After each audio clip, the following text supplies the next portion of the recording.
வணக்கம்.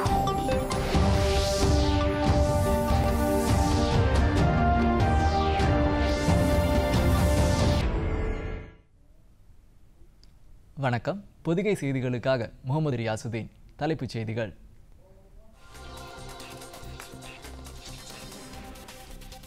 உலக நாடுகளைச் சேர்ந்த முதலீட்டாளர்கள் தமிழகத்தில் தொழில் தொடங்க முன்வர வேண்டும். குடியரசு துணைத் தலைவர் வெங்கையா நாயுடு.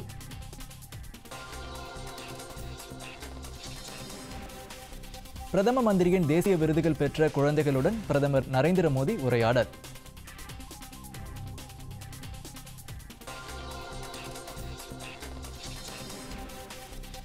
தேச நிர்மாண பணியில் மக்கள், குறிப்பாக இளைஞர்கள் அரசுடன் இணைந்து செயல்பட வேண்டும். அமைச்சர் கர்னல் ராஜ்யவர்தன் சிங் ரத்தோர்.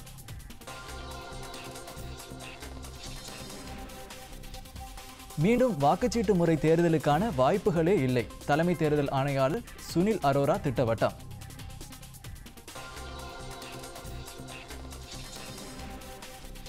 காங்கிரஸ் கட்சியை உத்தரப்பிரதேச மாநிலத்தில் வலுப்படுத்தவே பிரியங்கா காந்தி முழு நேர அரசியலுக்கு கொண்டு வரப்பட்டுள்ளார். ராகுல் காந்தி.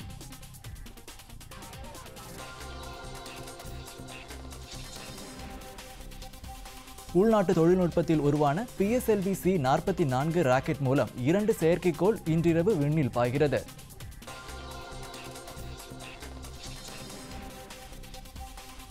இந்தோனேஷிய பேட்மிண்டன் போட்டி. PV சிந்து காலிறுதிக்கு தகுதி.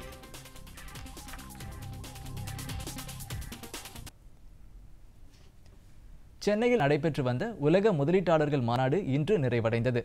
தமிழகத்தில் தொழில் தொடங்க உலக நாடுகள் முன்வர வேண்டும் என இந்நிகழ்ச்சியில் பேசிய குடியரசு துணைத் தலைவர் வெங்கையா நாயுடு கேட்டுக்கொண்டார். தமிழகத்தில் முதலீடு செய்வதற்கு அனைத்து வசதிகளும் உள்ளதால் இந்தியா மட்டுமன்றி உலக நாடுகளை சேர்ந்த முதலீட்டாளர்கள் இங்கு முதலீடு செய்ய முன்வர வேண்டும் என்று குடியரசு துணைத் தலைவர் வெங்கையா நாயுடு கேட்டுக்கொண்டுள்ளார். சென்னை நந்தம்பாக்கத்தில் உள்ள வர்த்தக மையத்தில் நடைபெற்ற 2வது உலக முதலீட்டாளர்கள் மாநாட்டில் நிறைவு உரை நிகழ்த்துகையில் அவர் இதனை தெரிவித்தார். உலகெங்கும் பொருளாதார வளர்ச்சியில் பின்னடைவு ஏற்பட்டாலும் இந்தியாவின் உள்நாட்டு உற்பத்தி 7% மேல் வளர்ச்சி அடையும் என்று நம்பிக்கை தெரிவித்தார். தமிழகத்தில் திறமை மற்றும் கடினமாக உழைக்கக்கூடிய தொழிலாளர்கள் இருப்பது மட்டுமல்லாமல் தொழில் தொடங்குவதற்கு அனைத்து இணைப்பு வசதிகளான சாலை, விமானம், கடல் போக்குவரத்து கட்டமைப்புகள் வலுவாக உள்ளதாகவும் அவர் கூறினார்.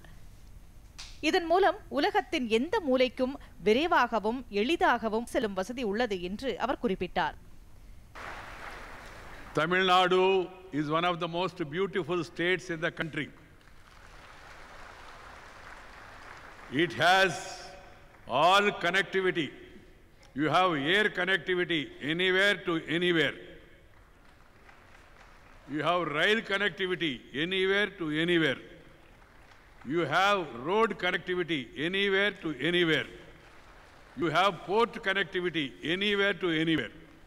This is the only state, very important state that way where you can reach without any problem, without the need to change or wait. So that is the advantage of Tamil Nadu. இதனிடையே 2வது உலக முதலீட்டாளர் மாநாட்டில் 3,431 கோடி ரூபாய் முதலீட்டுக்கான 304 புரிந்துணர்வு ஒப்பந்தங்கள் ஏற்பட்டிருப்பதாக முதலமைச்சர் எடப்பாடி பழனிசாமி கூறியிருக்கிறார். இதன் மூலம் சுமார் 10,50,000 பேருக்கு வேலைவாய்ப்புகள் உருவாகும் என்றும் நம்பிக்கை தெரிவித்தார்.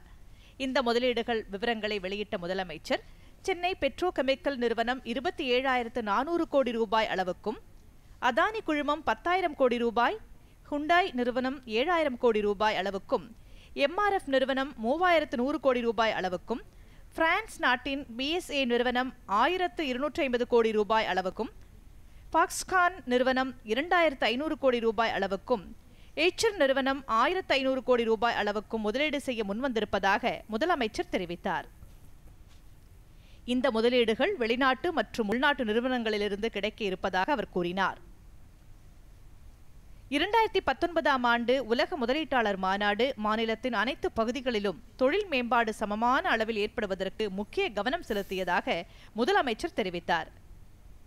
இந்த மாநாடு பெரிய தொழில் நிறுவனங்களுக்கானது மட்டுமன்றி குறு, சிறு, நடுத்தர தொழில்களிலும் சிறப்பு கவனம் செலுத்தியதாக அவர் தெரிவித்தார். இந்த துறைக்கு 32,206 கோடி ரூபாய் முதலீடுகள் உறுதியளிக்கப்பட்டிருப்பதாக அவர் கூறினார். உணவு பதனீடு தொழில்கள் துறையில் மிக அதிக அளவாக முதலீட்டு உறுதிமொழிகள் பெறப்பட்டிருப்பதாக முதலமைச்சர் தெரிவித்தார். I am happy to inform that 304 MOUs were signed during the event. These MOUs involve huge investment of 3,431 crore rupees.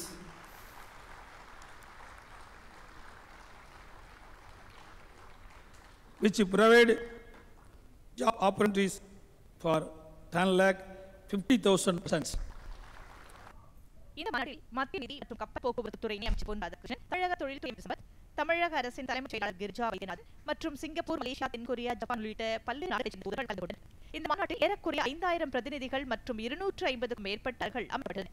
முன்னதாக இன்று காலை மத்திய பிளாஸ்டிக் பொறியியல் விழா கொண்டாட்டம் சென்னை வளாகத்தில் நடைபெற்றது. குடியரசு துணைத் தலைவர் எம். வெங்கையா நாயுடு சிறப்பு விருந்தினராக பங்கேற்றார். நிகழ்ச்சியில் உரையாற்றிய அவர், சுற்றுப்புற சுகாதாரத்திற்கு பிளாஸ்டிக்கால் ஏற்படும் தீமைகள் குறித்து பொதுமக்கள் விழிப்புணர்வு பெற வேண்டும் என்றும் அதை முற்றிலும் ஒழிப்பதற்கு அனைவரும் ஒருங்கிணைந்து செயல்பட வேண்டும் என்றும் கூறினார். மேலும் பிளாஸ்டிக்கின் மறுசுழற்சி குறித்தும் அவர் வலியுறுத்தி பேசினார். நாட்டில் ஏழ்மையை ஒழித்து மக்கள் வாழ்க்கை தரம் உயர்வதற்காக பிரதமர் நரேந்திர மோடி செயல்பட்டு வருகிறார். கடுமையாக உழைத்தால் எதிர்காலத்திற்காக இருக்கும் என்று கூறிய வெங்கையா நாயுடு, உலக அளவில் இந்தியா பொருளாதாரத்தில் 3வது நிலையில் இருப்பதாக பெருமிதத்துடன் கூறினார். When I come here, I get reminded of the late great leader of Tamil Nadu, Amma Purathi Jayal, because this is the place where I attended her swearing in ceremony.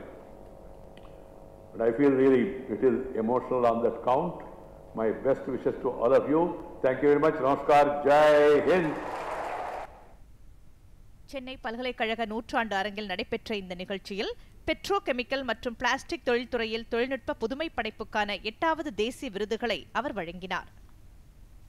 நிகழ்ச்சியில் தமிழக ஆளுநர் பன்வாரிலால் புரோஹித், மத்திய புள்ளியியல், திட்ட அமலாக்கம், ரசாயனப் பொருட்கள் மற்றும் உரத்துறை அமைச்சர் டி. வி. சதானந்த கவுடா, தமிழக மீன்வளத்துறை அமைச்சர் டி. ஜெயக்குமார், சென்னை தெற்கு தொகுதி நாடாளுமன்ற உறுப்பினர் ஜே. ஜெயவர்தன் உள்ளிட்டோர் பங்கேற்றனர். சென்னையில் 1968ஆம் ஆண்டு பயிற்சி நிறுவனமாக உருவாக்கப்பட்ட சிப்பெட் தற்போது திறன் மேம்பாடு, தொழில்நுட்ப ஆதரவு, கல்வி பயிற்சி, ஆராய்ச்சி மற்றும் மேம்பாடு, பிளாஸ்டிக் பொருட்கள் தர நிர்ணயம் போன்றவற்றில் ஈடுபட்டுள்ளது. இப்போது இந்த நிறுவனத்திற்கு நாடெங்கும் 35 செயல்பாட்டு மையங்கள் உள்ளன.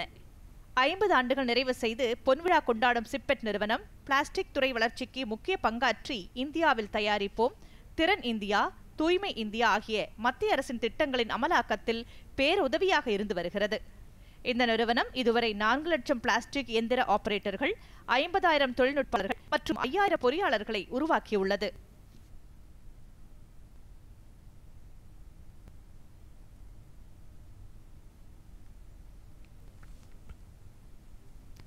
சாதனை படைத்த குழந்தைகளுக்கான பிரதம மந்திரியின் தேசிய விருதுகளை பெற்ற குழந்தைகளுடன் பிரதமர் நரேந்திர மோடி இன்று உரையாடினார். தங்களின் சாதனை விவரங்களை பிரதமரிடம் அந்த குழந்தைகள் எடுத்துரைத்ததுடன் அதற்காக மேற்கொண்ட முயற்சிகளையும் பகிர்ந்து கொண்டார்கள்.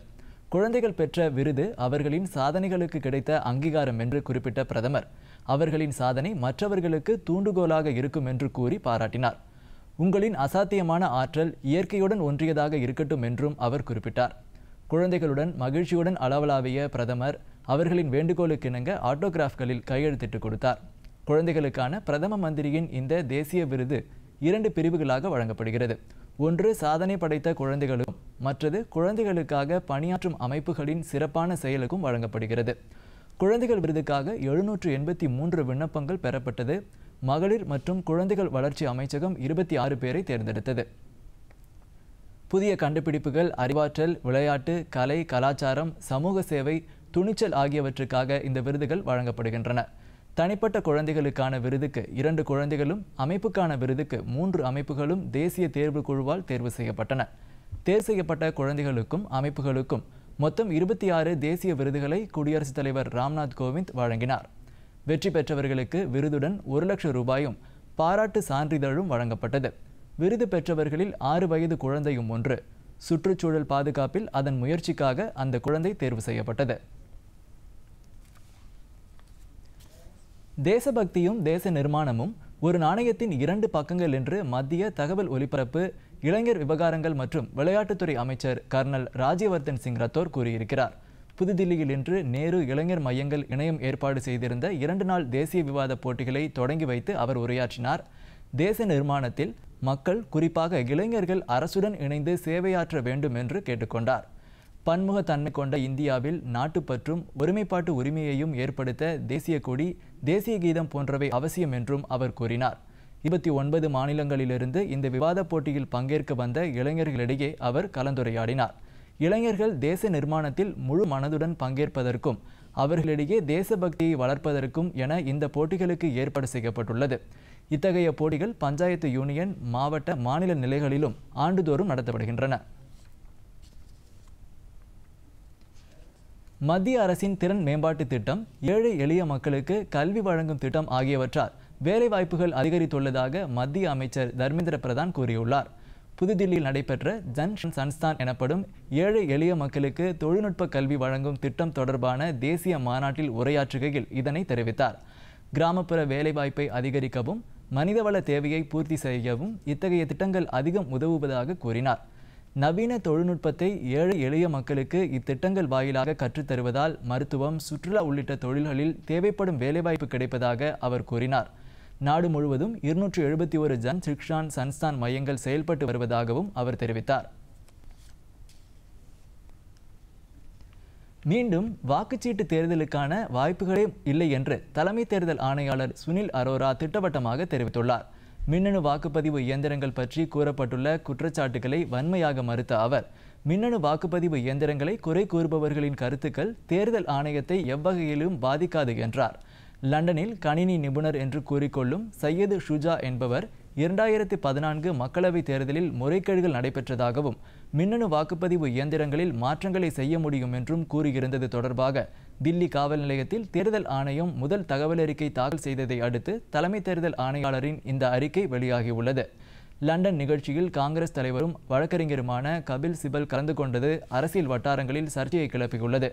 இந்த பின்னணியில் இந்திய தேர்தல் ஆணையம் மின்னணு வாக்குப்பதிவு இயந்திரங்களில் தொழில்நுட்ப ரீதியில் எவ்வித மாற்றங்களையும் செய்ய இயலாது என்ற நிலைப்பாட்டை மீண்டும் வலியுறுத்தியுள்ளது.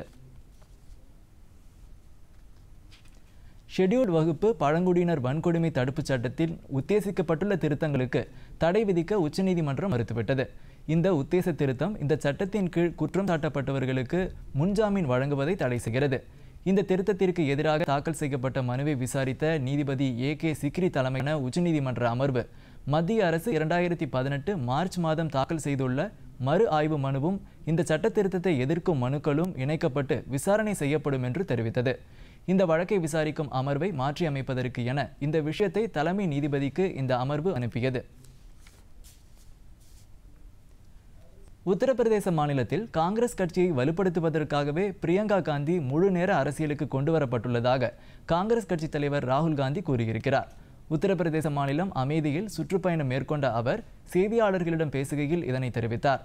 உத்தரப்பிரதேசத்தில் காங்கிரஸ் ஆட்சி அமைப்பதற்கு ஏதுவாக அண்மையில் அம்மாநில காங்கிரஸ் பொதுச் செயலாளராக நியமிக்கப்பட்டுள்ள பிரியங்கா காந்தி மற்றும் அப்பதவியில் ஏற்கனவே உள்ள ஜோதிர் ஆதித்ய சிந்தியா ஆகியோர் பணியாற்றுவார்கள் என்று அவர் கூறினார். குஜராத், தமிழ்நாடு, உத்தரப்பிரதேசம் உள்ளிட்ட எந்த ஒரு மாநிலமாக இருந்தாலும் தனது முழு பலத்தை பயன்படுத்தி காங்கிரஸ் தேர்தலை சந்திக்கும் என்றும் ராகுல் காந்தி தெரிவித்தார்.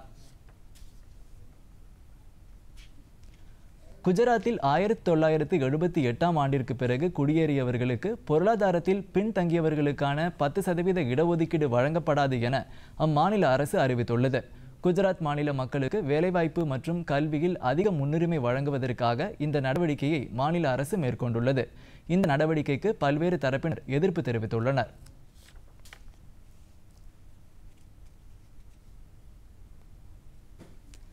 தேசிய பெண் குழந்தைகள் தினம் இன்று நாடெங்கும் கொண்டாடப்படுகிறது. இந்த ஆண்டு தேசிய பெண் குழந்தைகள் தினத்தின் மைய கருத்து ஒளிமயமான எதிர்காலத்திற்கு பெண் குழந்தைகளுக்கு அதிகாரமளித்தல் என்பதாகும். இந்த தினத்தை கொண்டாடுவதற்காக மத்திய மகளிர் குழந்தைகள் அமைச்சகம் புதுதில்லியில் நிகழ்ச்சி ஒன்றுக்கு ஏற்பாடு செய்துள்ளது. இதில் பெண் குழந்தையை பாதுகாப்போம், பெண் குழந்தைக்கு கல்வி அளிப்போம் திட்டத்தின் ஆண்டு விழாவும் கொண்டாடப்படுகிறது. மகளிர் குழந்தைகள் மேம்பாட்டுத்துறை அமைச்சர் மேனகா காந்தி இதில் பங்கேற்கிறார். இந்த திட்டத்தை சிறப்பாக செயல்படுத்துவதில் உதவி, வழிகாட்டு மற்றும் கண்காணிப்பு நடவடிக்கைகளை மேற்கொண்ட 5 மாநிலங்களின் முதன்மை செயலாளர்கள் மற்றும் ஆணையாளர்களை அமைச்சர் கௌரவிக்கிறார். 21 மாநிலங்கள், யூனியன் பிரதேசங்களைச் சேர்ந்த 25 மாவட்ட ஆட்சியர்கள், துணை ஆட்சியர்கள் ஆகியோரும் திட்ட அமலாக்கத்தில் ஆற்றிய பணிகளுக்காக கௌரவிக்கப்படுகின்றனர். பெண் குழந்தைகளை பாதுகாப்போம், பெண் குழந்தைகளுக்கு கல்வி அளிப்போம் திட்டம் ஹரியானா மாநிலம் பாணிப்பட்டில் 2015 ஜனவரி மாதம் பிரதமர் நரேந்திர மோடியால் தொடங்கி வைக்கப்பட்டது. தொடக்கத்தில் 161 மாவட்டங்களில் செயல்படுத்தப்பட்ட இந்த திட்டத்தால் குழந்தை பிறப்பு பாலின விகிதாச்சாரம் முன்னேறியதை கருத்தில் கொண்டு பிரதமர் சென்ற ஆண்டு இத்திட்டத்தை நாட்டின் அனைத்து 640 மாவட்டங்களுக்கும் விரிவுபடுத்தினார்.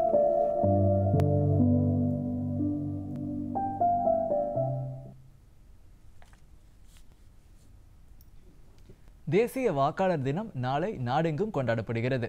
இந்திய தேர்தல் ஆணையம் நிறுவப்பட்ட ஜனவரி 25ஆம் நாள் 2011க்கு பிறகு ஆண்டுதோறும் தேசிய வாக்காளர் தினமாக கொண்டாடப்படுகிறது. இந்த ஆண்டின் தேசிய வாக்காளர் தின மைய கருத்து எந்தவொரு வாக்காளரும் விடுபட்டுவிடக்கூடாது என்பதாகும். தமிழ்நாட்டில் தேசிய வாக்காளர் தினத்தை கொண்டாட சிறப்பான ஏற்பாடுகள் செய்யப்பட்டிருப்பதாக தமிழக அரசின் செய்திக்குறிப்பு தெரிவித்துள்ளது. சென்னையில் மாநில அளவிலான விழா தமிழக தலைமை தேர்தல் அதிகாரி தலைமையில் காலை 11 மணிக்கு நடைபெறும். அப்போது தலைமை தேர்தல் அதிகாரி தேசிய வாக்காளர் தின உறுதிமொழியை செய்து வைத்து உரையாற்றுவார். 2018 தேர்தல் விழிப்புணர்வு போட்டியில் வெற்றி பெற்ற மாணவர்களுக்கு அப்போது பரிசுகள் வழங்கப்படும். மாவட்ட அளவிலும் மற்றும் வாக்குச்சாவடிகள் அமைந்துள்ள அனைத்து 29,988 இடங்களிலும் தேசிய வாக்காளர் தின கொண்டாட்டங்களுக்கு ஏற்பாடு செய்யப்பட்டிருப்பதாக அந்த குறிப்பு தெரிவிக்கிறது.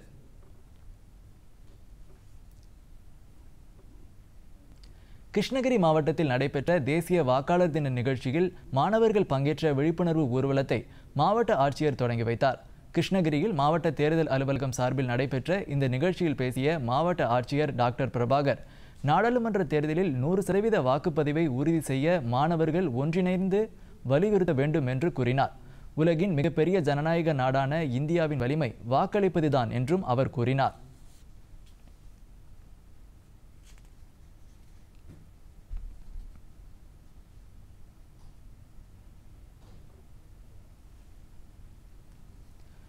முதல்வர் பதவி விலக கோரி ஆளுநர் மாளிகை முன்பு திமுக சார்பில் நடைபெற்ற ஆர்ப்பாட்டத்தில் 1000க்கும் மேற்பட்டோர் கைது செய்யப்பட்டனர்.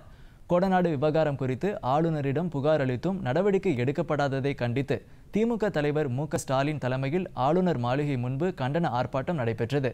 அப்போது பேசிய அவர், திமுக அளிக்கும் புகார் மீது ஆளுநர் நடவடிக்கை எடுக்காததால் தொடர்ந்து திமுக சார்பில் போராட்டம் நடைபெறும் என்றார். இதனையடுத்து ஆர்ப்பாட்டக்காரர்கள் கைது செய்யப்பட்டனர்.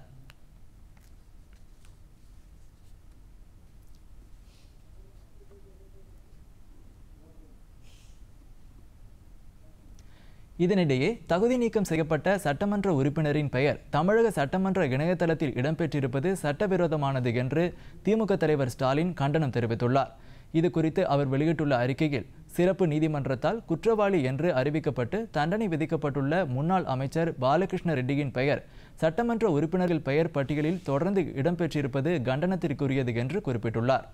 தமிழக சட்டமன்ற உறுப்பினர்கள் எண்ணிக்கையில் காலி இடங்கள் 21ஆக இருக்கும் நிலையில் இன்னும் 20 இடங்கள் என்றே குறிப்பிட்டுள்ளதை அவர் சுட்டிக்காட்டினார். இதனை பேரவைத் தலைவர் உடனடியாக மாற்றி அமைத்து சரி செய்ய வேண்டும் என்று அவர் அந்த அறிக்கையில் வலியுறுத்தியுள்ளார். மாணவர்களை உருவாக்கிய கலாம்சாட், மைக்ரோசாட் ஆர் செயற்கைக்கோள்கள் PSLV 44 ராக்கெட் மூலம் இன்றிரவு விண்ணில் செலுத்தப்படுகிறது. இதற்கான கவுண்டவுன் நேற்று இரவு 7:37 மணிக்கு தொடங்கியது. 1, 2, 3, 4, 5, 6 of normal, 7, 8. செயற்கைக்கோள்களை விண்ணில் அனுப்புவதில் தொடர் சாதனைகளை நிகழ்த்தி வரும் இந்திய விண்வெளி ஆராய்ச்சி நிறுவனமான இஸ்ரோ அடுத்த கட்டமாக புதிய தொழில்நுட்பத்தில் தயாரிக்கப்பட்ட PSLV C-44 ராக்கெட் மூலம் மாணவர்கள் உருவாக்கிய கலாம்சாட் செயற்கைக்கோளை இன்று விண்ணில் செலுத்த திட்டமிட்டுள்ளது. மைக்ரோசாட் ஆர் என்ற செயற்கைக்கோளும் இதனுடன் விண்ணில் செலுத்தப்பட உள்ளது. இந்த இரு செயற்கைக்கோள்களையும் சுமந்து செல்லும் PSLV C-44 ராக்கெட்டை விண்ணில் செலுத்துவதற்கான கவுண்டவுன் நேற்று இரவு 7:37 மணிக்கு ஸ்ரீஹரிகோட்டா சதீஷ் தவன் விண்வெளி மையத்தில் தொடங்கியது. இந்த ராக்கெட்டில் திட மற்றும் திரவ எரிபொருள் பயன்பாட்டு முறையில் 4 கட்டங்கள் இடம்பெற்றுள்ளன. இதன் கடைசி 2 கட்டங்களும் செயற்கைக்கோளை விண்ணில் செலுத்திய பிறகு மீண்டும் பல தொழில்நுட்ப செயல்விளக்க சோதனைகளை மேற்கொள்ள உள்ளது. அதாவது, இந்த ஏவு வாகனம் ஒன்றிணைக்கப்பட்ட 2 ஸ்ட்ராப் ஆன் மோட்டார்களுடன் மட்டுமே விண்ணிற்கு செல்ல உள்ளது. இதில் அலுமினியத்தால் ஆன டேங்க் இணைக்கப்பட்டுள்ளது என்று இஸ்ரோ தலைவர் சிவன் தெரிவித்துள்ளார். திரவ மற்றும் திட எரிபொருள் மூலம் இந்த ராக்கெட் இயங்கும். இதனையடுத்து இந்த வரிசை செலுத்து வாகனங்கள் DL வகை என பெயர் பெறுகின்றன. இரவு 11:40 மணிக்கு இந்த ராக்கெட் விண்ணில் செலுத்தப்படும் என அறிவிக்கப்பட்டுள்ளது. மைக்ரோசாட் R700 கிலோ எடை கொண்டது. மற்றொரு செயற்கைக்கோளான கலாம் சாட் 1 கிலோ 200 கிராம் எடை கொண்டது. 2 மாதம் மட்டுமே செயல்படக்கூடிய இந்த செயற்கைக்கோள் மாணவர்களே தயாரித்த நானோ வகை செயற்கைக்கோளாகும். இதன் மதிப்பு 12 லட்சம் ரூபாய் என்பது குறிப்பிடத்தக்கது.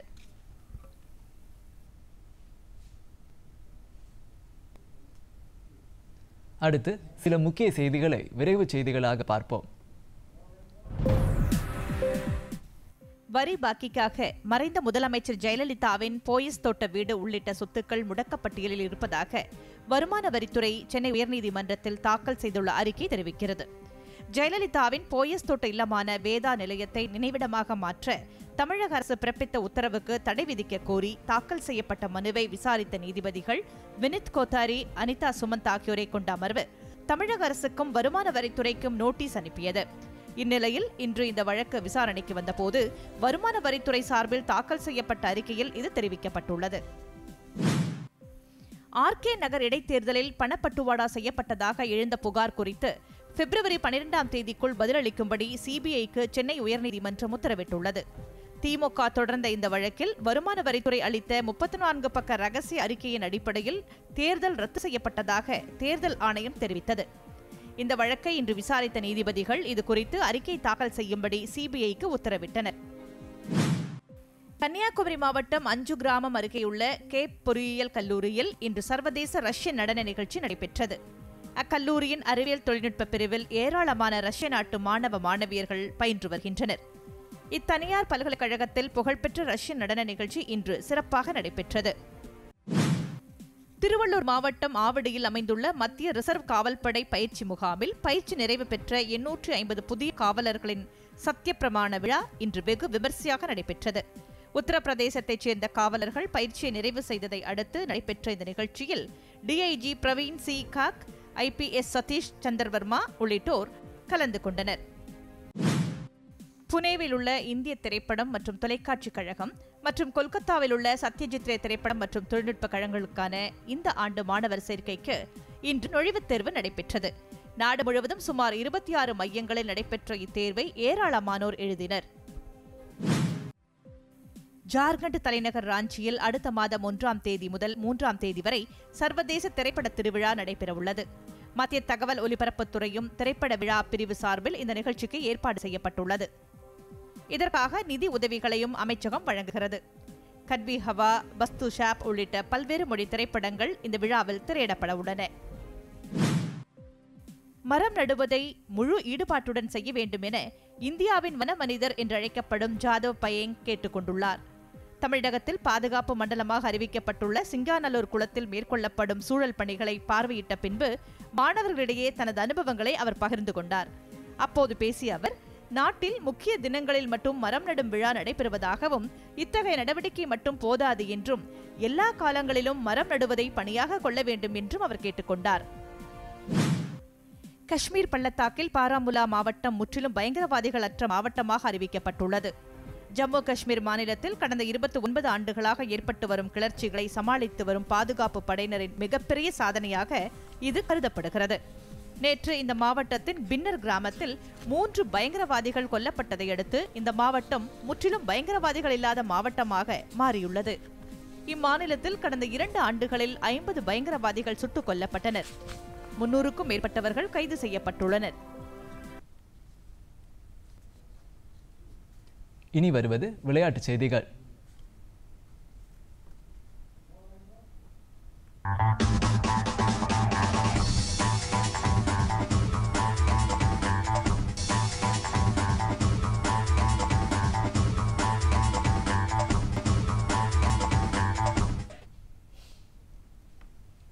இந்தோனேஷிய பேட்மிண்டன் போட்டிகளில் இந்திய நட்சத்திர வீராங்கனை PV சிந்து காலிறுதிக்கு தகுதி பெற்றுள்ளார். இன்று நடைபெற்ற காலிறுதிக்கு முந்தைய சுற்றில் இவர் இந்தோனேஷியாவின் கிரிகோரியா மர்சிகா துன்ஜுங்கை 23-21, 21-27 என்ற நேர் செட்களில் வென்றார். PV சிந்து 37 நிமிடங்களிலேயே இந்த வெற்றியை பெற்று காலிறுதிக்கு தகுதி பெற்றார்.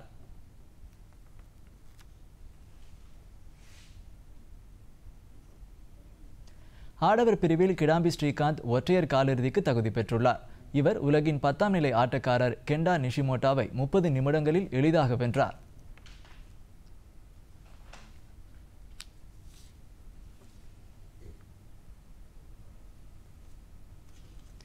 நேப்பியரில் நடைபெற்ற நியூசிலாந்துக்கு எதிரான முதலாவது ஒருநாள் கிரிக்கெட் போட்டியில் இந்திய மகளிர் அணி 9 விக்கெட் வித்தியாசத்தில் வெற்றி பெற்றது.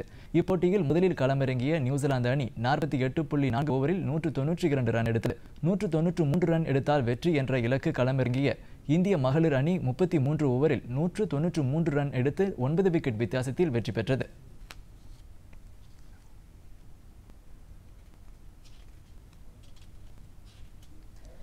ஆஸ்திரேலிய ஓபன் டென்னிஸ் போட்டிகளில் ஆடவர் ஒற்றையர் பிரிவு அரையிறுதிப் போட்டியில் ஸ்பெயின் நாட்டின் ரஃபேல் நடால் கிரேக்க நாட்டின் ஸ்டெபனோஸ் சிட்சிபாஸை 6-2, 6-4, 6-0 என்ற நேர் செட்டுகளில் வென்று இறுதிப் போட்டிக்கு தகுதி பெற்றுள்ளார்.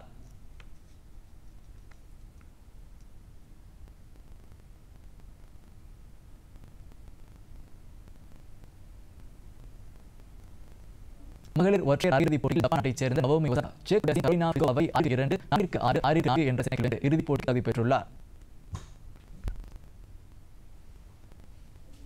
மற்றொரு அரையிறுதிப் போட்டியில் செக் குடியரசின் பெட்ரோ குவிட்டோவா அமெரிக்காவின் டேனியல் ரோஸ் கெல்லின்ஸை 7-6, 6-0 என்ற செட் கணக்கில் வென்று இறுதிப் போட்டிக்கு தகுதி பெற்றார்.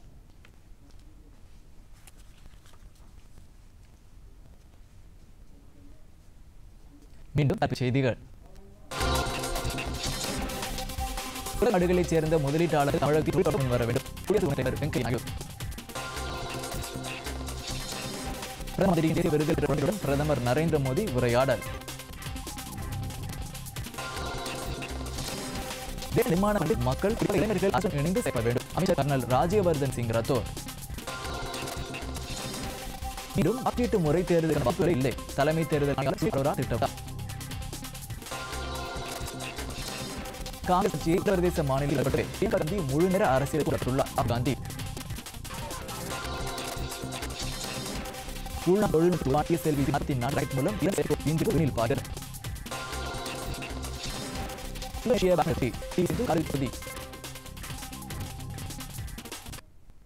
பொதிகை செய்திகள் யூடியூபில் தமிழ் தூர்தர்ஷன் என்ற ட்விட்டரில் தூர்தர்ஷன் @நியூஸ் சென்னை காணலாம். இந்த பெற்றது. மீண்டும் செய்திகள் இரவு. வணக்கம்.